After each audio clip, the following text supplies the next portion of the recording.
अस्सलाम वालेकुम फ्रेंड्स, आप देख रहे हैं हमारा YouTube channel Al Makka tech and business hub और मैं हूं उस्मान हुसैन। आज की इस वीडियो में हम आपसे शेयर करते हैं रोज़ाना की बुनियाद पे कारोबारी मार्केट से में मौसूल होती हुई अहम तरीन खबरें, दुनिया की तेज़ी से बदलती हुई इकॉनमी और उस पर हमारा तजिया। इसी के साथ आपको आगाही दी जाती है कि नेक्स्ट 12 और तक BTC का मोमेंटम यहाँ पर क्या असरात मार्केट में क्रिएट करेगा। तो दोस्तों, आज है कारोबारी हफ्ते का पहला दिन और साल 2025 का दूसरा कारोबारी हफ्ता।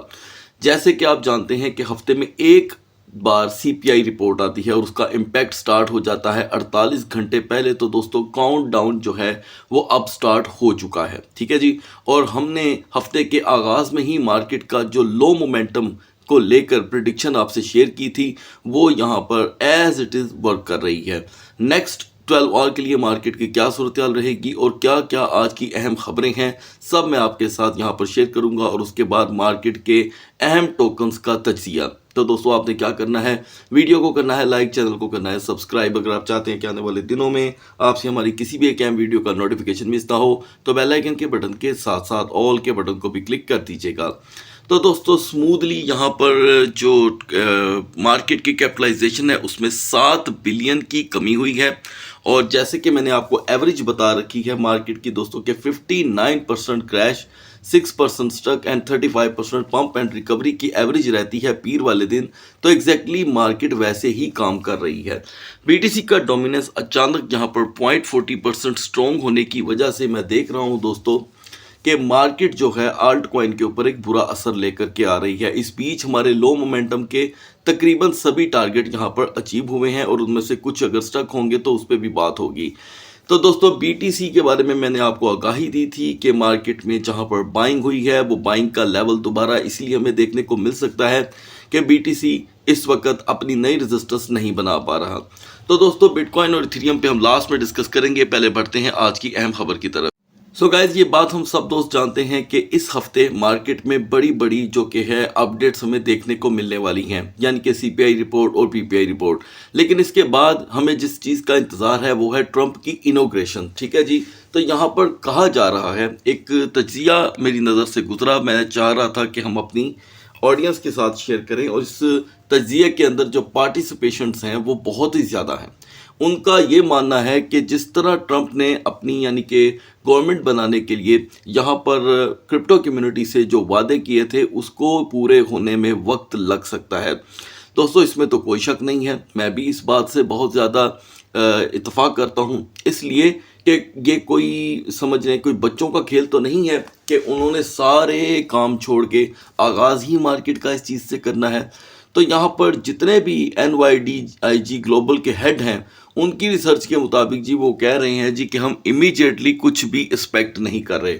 तो दोस्तों, मैं भी नहीं कर रहा। बहुत से व्यूवर्स का इस तज्जिए के बाद अपना गौर व फिक्र शेयर करने से के हवाले से सवाल था कि इसका मार्केट के ऊपर क्या इम्पैक्ट रहेगा। तो दोस्तों, मैं आपके सामने ही ये चीज़ शेयर कर रहा हूँ, आप इसे समझ लें। हो सकता है ये आपके आने वाले दिनों में काम आए कि जिस दिन इनॉग्रेशन हो रही होगी उस दिन थोड़ी बहुत रिकवरी देखने को मिल सकती है। और अगर यहाँ पर मैनिपुलेटर्स का ज़हन बदल जाता है, वो उस दिन को एक बड़ा दिन बनाने पे आ जाएं, तो क्या किया जा सकता है। तो इसलिए उस दिन अगर मान लें कि जो बिग वेल्स हैं वो मार्केट के अंदर एंट्री कर जाते हैं 12 घंटों के लिए, 24 घंटों के लिए, तो मार्केट को पंप भी आ सकता है। तो ऐसे में हमने क्या करना है, ऐसे में हमने ये करना है कि हमें जहाँ जहाँ रिकवरी मिले हम वहाँ पर प्रॉफिट के साथ एग्जिट कर जाएं। ये एक बेहतरीन तरीका है। और उसके बाद ट्रंप की यानी कि सीट पे बैठ जाने के बाद हम वेट करेंगे कि अब सूरत हाल मार्केट क्या पकड़ रही है और फिर से फंडामेंटल्स को और टेक्निकल्स को फॉलो करके सारी चीज़ों को मार्केट के अंदर एक नई एंट्री बनाई जाती है। तो इस इवेंट्स का यानी कि CPI का, PPI का और ट्रंप की इनॉग्रेशन का सिर्फ फ़ायदा ही लिया जा सकता है, लेकिन इस तरीके से कि जहाँ जहाँ आपकी ट्रेड बुक हो आप कर लें। अच्छा, उसके बाद मुझसे ये पूछा गया कि उस्मान भाई, आप क्या कहते हैं कि आने वाले दिनों में कितना टाइम ले सकती है ये बात। देखें दोस्तों, मैं आपको एक क्लियर कट बात बताने लगा हूँ। अगर पहले 6 महीने तक जो ट्रंप हैं वो अपना कोई वादा पूरा नहीं करते, तो फिर याद रखिएगा, फिर वो पहले 6 महीने क्या, फिर वो अपने जाने के आखिरी 6 महीनों में काम करना शुरू करेंगे, ठीक है। तो ये पहले 6 महीने इनके काम के लिए बड़े ही अहम है। याद रखिएगा, कोई भी पॉलिटिशियन हो, कोई भी, वो अपने पहले 6 महीने और आखिरी 6 महीने के अंदर काम करता है। बाकी के अंदर जो है वो मोस्टली उनकी तवज्जो अपने किए हुए वादों के ऊपर बहुत कम देखने को मिलती है। तो हमने ये देखना है कि आया इनके फर्स्ट 6 मंथ हमारे और अमेरिका के लिए कैसे रहते हैं। अमेरिका के लिए अगर वो कोई अच्छे काम करते हैं तो यकीनन उधर की आवाम बताएगी। आपको डिफरेंट व्लॉग्स भी देखने को मिलेंगे जी कि वहाँ क्या क्या बेहतरी आई। लेकिन अब उनकी हुकूमत का एक यहाँ पर इम्तिहान भी है कि वो भी गवर्नमेंट में आने लगे हैं, तो ऑलरेडी जो निगरान वहाँ की हुकूमत होगी वो एक मसले से दो चार है। जो यहाँ पर आग वगैरह लगी हुई है उसको बुझाने की तरफ या उसका लॉस और उसका हिसाब किताब लगाने में मशगूल है। ज़ाहिरी बात है, हम कहें चले छोटी है बड़ी है, लेकिन नुकसान तो नुकसान है, तो उसका असर उनकी जो कि है इकोनॉमी तो थोड़ा बहुत चाहे नमक के दाने की तरह ही कर लें लेकिन आता तो है। तो अच्छा इम्पैक्ट नहीं होता किसी भी नए सदर के आने पर पहले से ही कोई मार्केट के अंदर मसला देखने को मिल रहा हो, तो इसके ऊपर हमारी ख़ास नज़र रहनी चाहिए।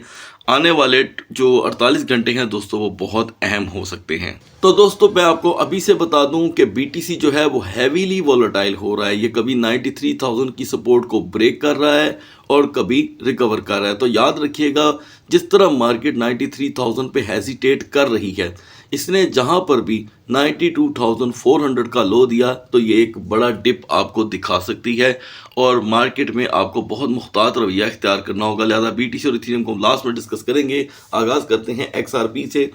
XRP का हमारा दोस्तों एंट्री लेवल था 2.42, हमारी एंट्री हो चुकी है।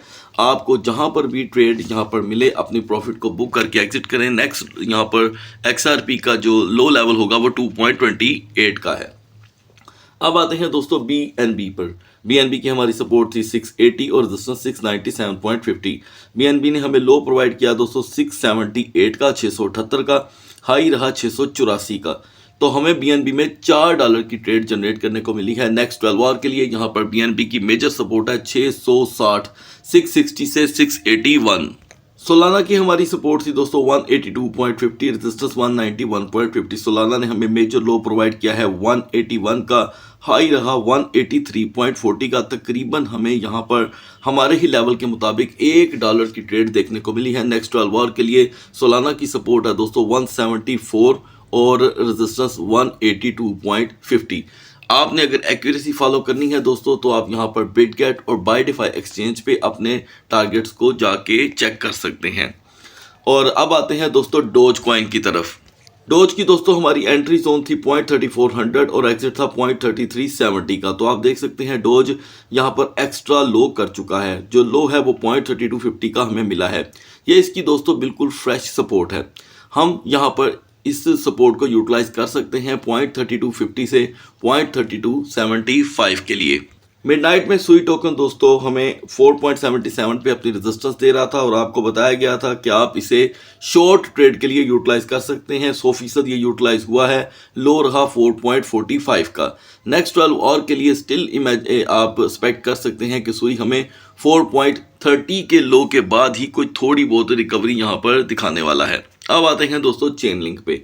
अलबत्ता चेन लिंक ने यहाँ पर बहुत बड़ा लो दिया है, लेकिन हमारी मॉर्निंग की जो पोजीशन थी हम उसको डिस्कस करेंगे। आपको बताया गया था कि अगर हम 20.15 पर रेजिस्टेंस पा लेते हैं तो ये आपको 20 से 25 सेंट की ट्रेड प्रोवाइड करेगा। ऐसा ही हुआ दोस्तों। चेन लिंक ने मॉर्निंग के अंदर आपको जो हाई प्रोवाइड किया है वो है दोस्तों 20.43 का। ठीक है जी, यानी कि हमारी ट्रेड जो लॉन्ग की थी यहाँ पर वो हुई कामयाब। अब हम जा कर के देख रहे हैं कि चेन लिंक एक्स्ट्रा लो कर चुका है। अच्छा, ये इतना लो भी नहीं हुआ जितना इसे कर दिया गया है।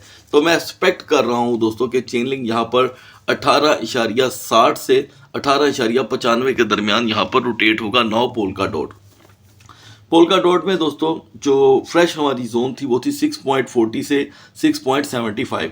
डॉट में गाइस जस्ट अभी एंट्री हुई है 6.40 की। हम बिल्कुल भी कोई ख़ास लॉस में नहीं है, लिहाजा हम क्या करेंगे, हम 6.50 6.55 का एग्जिट लेकर नेक्स्ट अपनी सपोर्ट बनाएंगे यहाँ पर 6.10 की। 9 बीजीपी में दोस्तों हमारी एक बाइंग मौजूद थी 7.15 की। मॉर्निंग में बीजीपी ने हमें हाई दिया है 7.19 का, लेकिन अब तब से लेके अब तक बीजीपी यहाँ पर डाउन कर रहा है। तो मज़ीद एक्सपेक्ट किया जा सकता है बीजीपी में डाउन। वैसे इसने जो मेजर लो प्रोवाइड किया है वो आपके सामने है 6.50। और अगर नेक्स्ट 45 मिनट में बीजीपी 6.50 को कंटिन्यू नहीं करता तो आपको मजीद 6.30 का लो देखने को मिलेगा। नाउ यूनिस्वैप में दोस्तों हम 13.45 से 13.90 की हमारी सपोर्ट एंड रेजिस्टेंस पे वर्क कर रहे थे। यहाँ पर यूनिस्वैप के प्राइस में सीधा सीधा $1 का लो दोस्तों आया है, ठीक है। और आप में से जिसने भी 13.45 की सपोर्ट को यहाँ पर यूटिलाइज किया है वो भी इसे होल्ड करेगा, क्योंकि अगर लेट्स सपोज यूनिस्वैप हमें 11.80 का लो देता है तो वो होगा हमारा यहाँ पर सेकंड स्टेप इस मार्केट के अंदर रहते हुए। एप्टस में भी दोस्तों हमारा लो मोमेंटम हमारे काम आया। आपको अपडेट किया गया था कि $9 पे ये रिवर्सल हो तो गया है, लेकिन ये यहाँ पर रजिस्ट नहीं कर पाएगा। ऐसा ही हुआ, एप्टस ने एक मेजर लो प्रोवाइड किया है 65 सेंट का। आई होप कि आपने इससे एक अच्छी ट्रेड जनरेट की होगी एप्टस कॉइन की दोस्तों। अब इसके बाद यानी कि इस सक्सेस के बाद जो सपोर्ट मैं देख रहा हूँ वो है 8.05 से 8.45 के दरमियान। यानी कि लेट्स सपोज अगर आप 8.05 में एंट्री बना लेते हैं तो आपको यहाँ पर थोड़ा सा वेट करना होगा, और आप 8.25 पे भी अगर एग्जिट कर दें तो ये कोई बुरा फैसला नहीं होगा। नाउ रेंडर में दोस्तों हमारी 7.05 में यहाँ पर एंट्री हुई है, तो ये आज हमारा 5वां टोकन है जिसे हम होल्ड करेंगे, यानी कि यूनिस्वैप के बाद, डॉट के बाद और रेंडर के बाद, और उसमें जो 2 और टोकन थे। तो यहाँ पर रेंडर की ये होल्डिंग हमें एब्सोल्युटली एक अच्छी ट्रेड प्रोवाइड कर सकती है, लेकिन मार्केट में पंप एंड डंप कंटिन्यू रहेगा। आर्बिट्रम में दोस्तों मैंने आपके साथ एक लॉन्ग की पोजीशन शेयर की थी 0.7420 से 0.7490 की।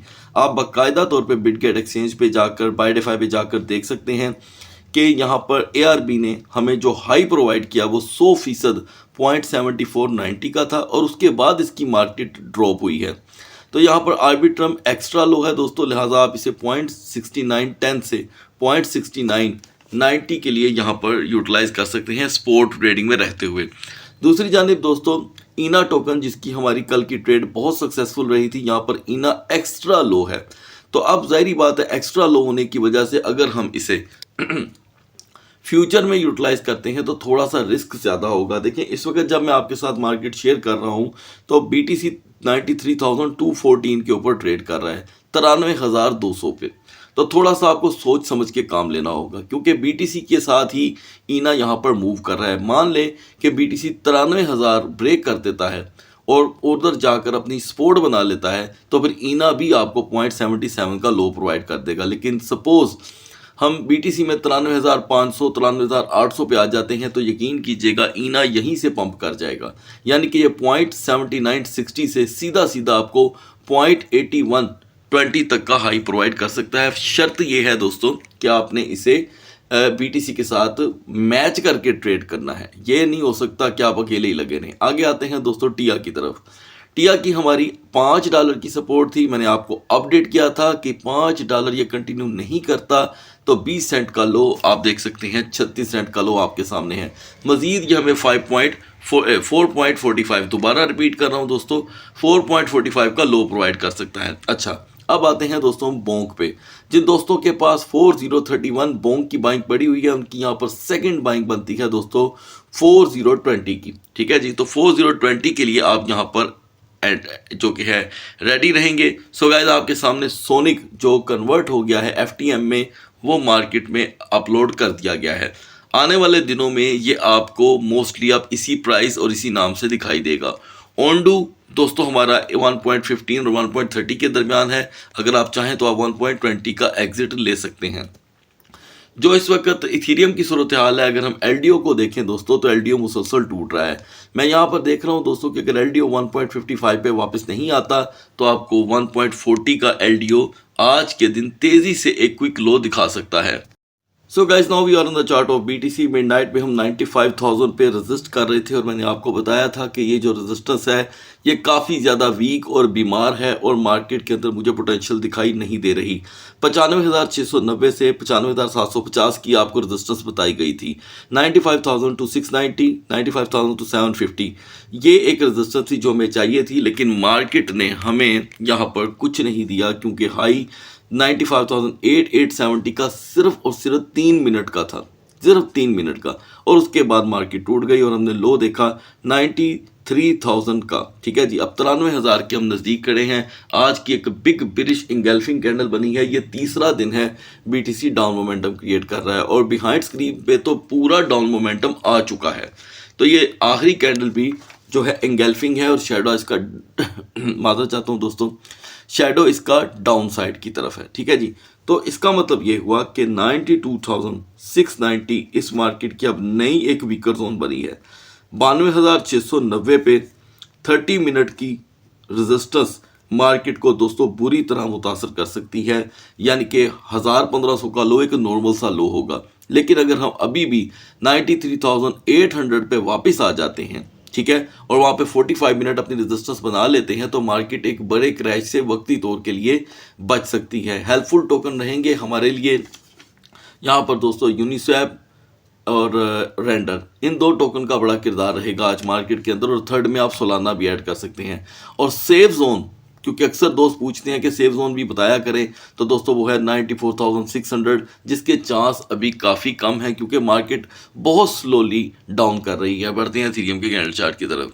तो दोस्तों ऐसे कैसा हो सकता है कि मार्केट में डाउन मोमेंटम हो तो इथेरियम भी उसका इम्पैक्ट ना ले। तो मिडनाइट में हम 3284 पे थे। आपको बताया गया था कि अगर हम इसी से दिन का आगाज़ करते हैं तो मार्केट हमें 3335 3340 का हाई देगी। तो दोस्तों मार्केट ने हमें 3337 का हाई दिया। काइंडली इसे जाके चेक कीजिएगा। और यही वो पहला सेशन होता है जिसका मैं जिक्र करता हूँ। उसके बाद जो मर्जी हो वो हम डिस्कस नहीं करते। तो 3337 के बाद 3337 के बाद मार्केट में दोस्तों 3170 का लो आया। आप यहाँ पर एक बिग बिरिश कैंडल देख रहे हैं। बिहाइंड द स्क्रीन चलते हैं। बिहाइंड द स्क्रीन भी यहाँ पर एक बड़ा डाउन मोमेंटम है दोस्तों, जो मार्केट के लिए बहुत ख़तरनाक बन रहा है। तो इसकी वीकर जोन तो यही है दोस्तों 3170। इससे ज़्यादा वीकर जोन क्या होगी, यहाँ पर ओवरस्टे आपको 3145 का मजीद लो दिखा देगा और सेफ जोन होगी इसकी 3230 3245। ये सेफ जोन है। और मजीद अगर पंप से हम एक्सपेक्ट कर भी लें तो वो 3260 से ज़्यादा का दोस्तों यहाँ पर नहीं होगा। हेल्पफुल टोकन है BGP और सुई। अगली वीडियो तक अल्लाह हाफिज़।